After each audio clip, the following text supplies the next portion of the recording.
Hey, what's up, Pupaholics? Welcome to another Top 10. This time, it's going to be about one of my favorite lines, the ad icons. I'm not sure how popular ad icons are outside of the United States, or maybe even Canada, because we do share a lot of the same culture with Canada. But outside of the United States, I'm not sure how popular Tootsie Roll Pops are, for example, or certain cereal brands. The ad icons, to me, kind of veer into the category of Americana. They're very nostalgic for Americans. These images are ingrained into our heads. Well, tattooed into our brains, maybe a better word for it. And a lot of us do have very fond memories of opening up a Coke in the backyard or having our moms pour us some Cheerios in the morning. It's all very nostalgic. When I was picking which pops to put into the top 10, first and foremost, design is the most important element. How much does it look like the character? Are there any specific features that make it stand out from all the other pops?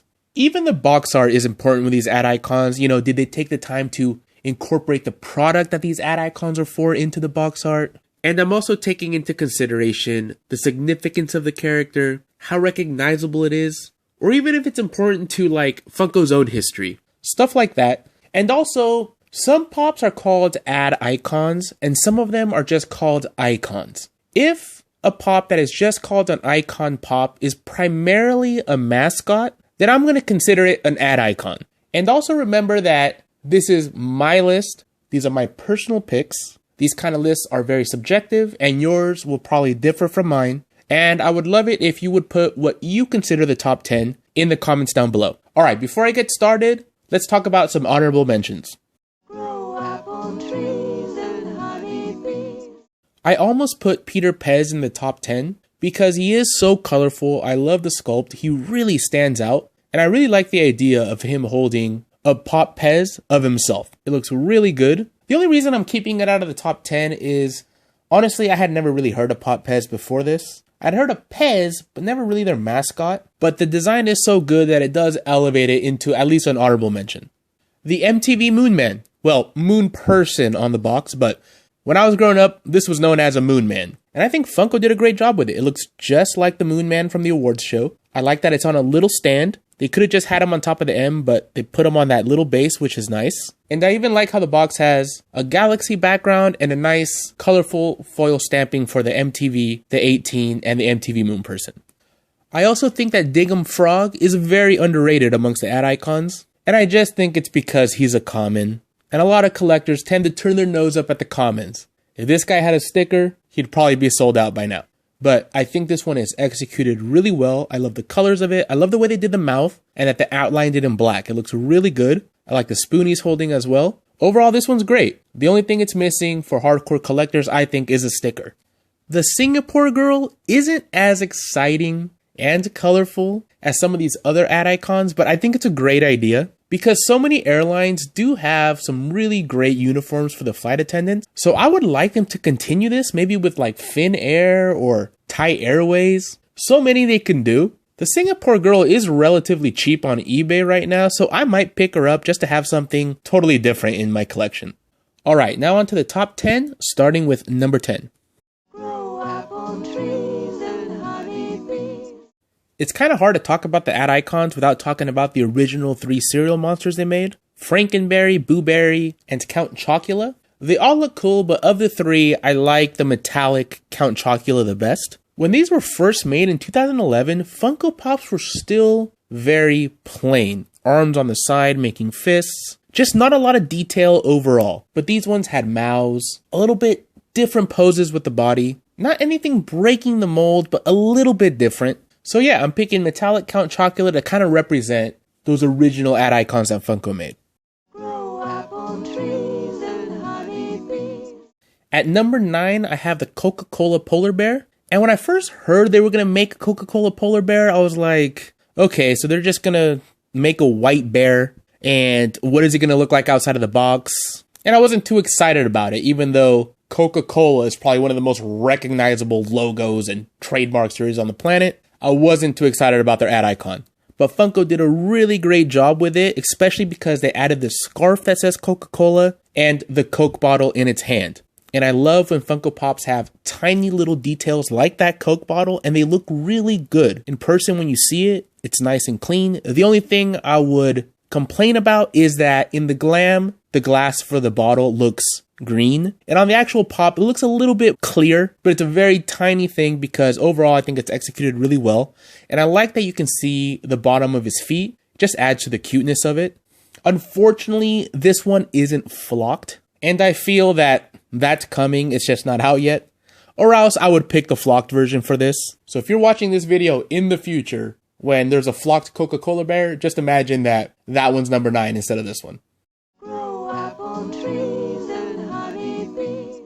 Sonny the Cuckoo is another one that I don't hear a lot of pop collectors talk about. It could be because he's only ever been released once. There's no glow-in-the-dark version of him. There's no flocked version. There's no metallic version. There's no variant of him holding a cereal bowl. Nothing. There's just this one Sonny the Cuckoo, which was released in a bundle with the original Trix Rabbit and Lucky the Leprechaun, who have gone on to have variants. But not Sonny, and that's a little bit of a rare thing, so it does make him a little bit more prized, but I really like the design of him. There are certain animals like birds and fish and insects that don't always translate well into pop form, but I think Sonny the Cuckoo came out really well. I think that the striping on his clothes could have been easily screwed up, but it came out very clean. I have this pop so I can look at it and see that they did a good job with that paint. The head is just very different. I love the feathers on top. And it's Cocoa Puffs. I think for American children, Cocoa Puffs is definitely right there in the top tier of cereals. Like if you grew up in the 90s, early 2000s, Cocoa Puffs was all over TV. Not sure how popular it is with kids now because I guess it's kind of boring now. It's just chocolate little puffs, right? But to me, this one has the nostalgic factor, the design factor, and the rarity that makes this all a great pop to own. Grow apple trees and honeybees. I am still kicking myself for not getting Fruit Brute when I could, because even at 2,500 pieces, this guy still took 45 minutes to an hour to sell out, and for some dumb reason, I just decided not to get it. And he's now valued at $145. So a little bit out of my price range, but I would still love to own Fruit Brute. What I really like about it is the way they sculpted the fur. I've never seen them sculpt fur exactly like this. I mean, look at the face. They decided to go a little bit more intricate, and I just love the way the fur goes in different directions. Really the best sculpting of fur I've seen on a Funko Pop. And if you look at the glam, on the glam it looks really smooth. So this is all the Funko sculptor that was assigned to this. I think they were handed a glam, and they really knocked it out of the park. I also love the colors on his overalls. It's a color combination you don't see too often, but it really works for me. Definitely a 70s color palette there. To me, it's a simple pop on first glance, but the more you look at it, you can really appreciate how detailed it really is. Grow apple trees and honeybees. The Funko Hollywood exclusive Chester Cheetah came out perfectly. Despite the fact that they just put out a common Chester Cheetah right before this guy, let's just pretend that kind of double dipping doesn't exist. And let's just look at the design alone right here. And yeah, instantly recognizable as Chester Cheetah. I like that you can actually see through the lenses in the glasses. Chester Cheetah has a big head compared to his body to begin with, so he lends himself over into pop form. And sometimes when these characters have kind of like a slimmer body, when they're turned into pops, the heads just tend to look way too big even for a pop, but they did a good job with the body on this one and having the tail kind of curved behind him like that to help him stand up, of course, but also it adds a little bit more volume to the bottom of the pop. And of course, him extending his arm out and holding an actual bag of Cheetos is what puts this one over the top. That's what makes it different from the common, is that this one actually has a bag of Cheetos. And look how detailed that looks. I really want to see this guy in person. I've seen pictures, so I know it's done well. But yeah, I'm pretty sure that this guy is very impressive in person, especially lined up amongst other pops with the amount of detail that this guy has. Grow apple trees and honeybees. Just like Fruit Brute, one of the biggest mistakes I made in my Funko Pop collecting career is not getting Yummy Mummy when I could. He was actually sold with Fruit Brute as a bundle, which is probably why I didn't get it, because I believe it was something like $40 at the time, and I just didn't get it. But this guy looks amazing. I love the sculpt. I love the colors. Kind of like Fruit Brute. At first, he looks simple. You know, it's just a mummy. But the more you look at it, you can really see how intricate the paint job is. That color combination, I mean, how often do you see pink, purple, yellow, and black together? Very different, very interesting. Definitely one of the most colorful and eye-catching pops they've ever made. Grow apple trees and honeybees. And when I was talking about Americana earlier, this is what I'm talking about. Bob's Big Boy. I love the hair. I think he's instantly recognizable as Bob's Big Boy. And this is the version from STCC where he's holding the hamburger. This one's extremely limited. If you want to get this guy, be prepared to drop anywhere from $800 to $1,000, depending on the condition. He's very rare, very limited, only 480 pieces. But there is a common. The common isn't holding the hamburger. He's just kind of holding his overalls. But what's nice about that is if you do want a Bob's Big Boy and you get the common is actually the same pose that the original Bob's Big Boy that Funko made is in. And if you know anything about Funko history, the very first product that Funko made was a Bob's Big Boy bobblehead. So I think for big fans of Funko, having a common version of Big Boy in your collection ties right back to the very roots of Funko. Grow apple trees and honeybees. Honestly, of all the cereals, Honey Nut Cheerios is probably the most famous one. I'm pretty sure if I ask every single person I know that, grew up in the United States, if they had Honey Nut Cheerios in their pantry, I'm pretty sure all of them will say yes. They did have Honey Nut Cheerios in their pantries growing up at one point or another, or they may even have some now. To me, it does not get any more iconic than BuzzBee when it comes to ad icons. The head sculpt looks really good. They didn't go overboard trying to make it square. They gave him the cheeks that he has. His antennas look great. I love that they made the wings translucent, but what puts it over the top, and I'm not sure what that thing is called, the little wooden stick little thing that you use to get honey out of your little honey jar. I like that he's holding that and that it has some translucent brown plastic to make it look like honey. And it looks just like honey. It looks so good. And I believe they've only ever put out this version of Buzz. I was pretty sure they were going to put out a flying pose of him as well, but they haven't yet. They still might. If they do, I hope he is in a flying pose and he's flocked. Well, just his bottom half being flocked. I think that would be great. But if they just put out a glow-in-the-dark version of the same mold, that would be weak. But throw a little flocking on him, put him in a action pose or in a flying pose, and I wouldn't mind that as much. But yeah, this is another one that's kind of unique in that there's only been this one version. Grow apple trees and honeybees.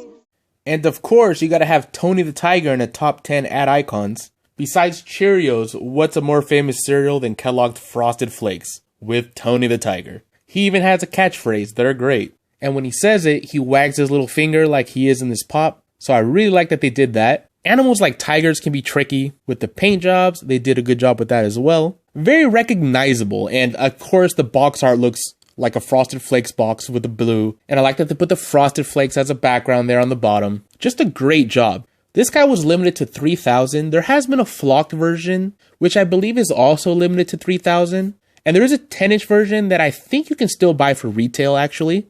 Because this guy is pretty pricey now. I believe the original Tony is around $300. And the flocked version is $50 to $80 more than that. Oh, and actually, I think there is now another Tony at the Hollywood store with sunglasses. Basically, the only difference is he's got sunglasses now. They're all pretty cool. Definitely a must-have for an ad icons collection. Because if the ad icons were the Justice League, BuzzBee would be like Batman and Tony would be like Superman. Just a great eye-catching pop to have in the collection. Grow apple trees and honeybees. And at number 1, it's Colonel Sanders from Kentucky Fried Chicken. And his box does say icons, but Funko themselves on their own blog have called this pop an ad icon. And to me, he came out perfect. Outside of the box, obviously instantly recognizable as Colonel Sanders. I like they give him lenses for the glasses. His goatee is sculpted in and painted well. And he's holding a bucket of chicken with the KFC logo on it. It's just perfect. And yeah, over the years, Colonel Sanders has been one of the most endearing mascots to a fast food place ever. Even outside of the US, KFC is very popular. It's actually more popular outside of the US. Like Popeyes and Chick-fil-A are having their whole chicken sandwich wars.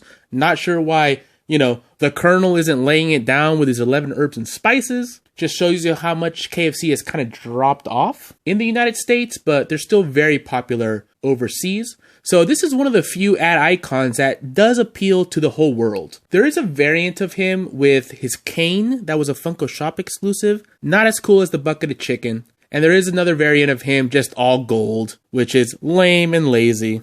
This is one of the times where the common is the best one. But yeah, this Colonel Sanders pop is one of the reasons that I think Funko is so great. I mean, who else is going to make a collectible out of Colonel Sanders? Probably nobody. Whenever somebody has looked at my collection, one of the ones they do pause on and kind of laugh and go, oh, look, Colonel Sanders, or just find interesting in general is this one because it is so different. And yeah, there's really nothing I would change about this except for making the chicken extra crispy. That's it. So for me, it's the #1 ad icon they've made so far. Hey, look at there. Didn't I tell you it was finger licking good? All right, Funkaholics, that was the top 10 Funko Pop ad icons. Let me know in the comments below whether you agree or disagree, which ones you would add, which ones you would take away. Also, what future ad icons would you like to see that they haven't made yet? Like for me, I would definitely like to see the Fruit Stripes zebra. I think it would be an interesting challenge for a Funko sculptor to make like a soccer playing zebra. And it would be a nice colorful pop. It would be very different. And also another one I'd like to see, and I've actually mentioned it before in another video, is the Morton Salt Girl. Super iconic, and a lot of room for a designer or a sculptor to get really creative with that pop as well. So let me know what you'd like to see in the future, or anything else you'd like to say. Thanks for watching, and take it easy.